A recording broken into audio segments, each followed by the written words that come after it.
Yes, there are a few things that you can do right off the bat and that people right, left, and center have sort of talked about. And one of them is that you can abridge qualified immunity in certain areas. So qualified immunity is the idea that you're not liable to civil suit if you don't do something bad that has specifically had a precedent in law. So you could do something bad, but as long as nobody else has done the same exact bad thing before, you're not subjected to civil liability. You could curb that. Explain that again? It's a little complicated. So qualified immunity generally means that if I do something bad, then as a police officer, if I act within the scope of my general reasonable authority, you can't sue me for it.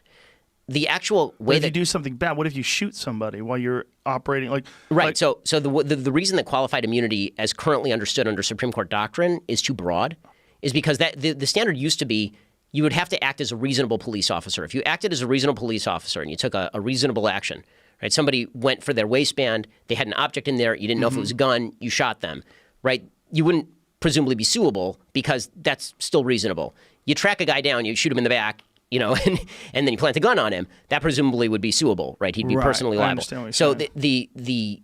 the way that Supreme Court has done this is they broaden qualified immunity to such an extent that you can still, bottom line is you can still get away with some bad stuff and not be sued for it. So that needs to be curbed. That's one thing.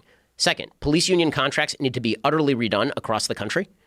Police union contracts right now protect a lot of bad cops, right? But because the police unions are designed to protect the members of the union, just like any other union. Yeah. And so what that means is that police unions, I'm not a fan of public sector unions generally, but police unions need to be abridged in their ability to protect cops who do something wrong.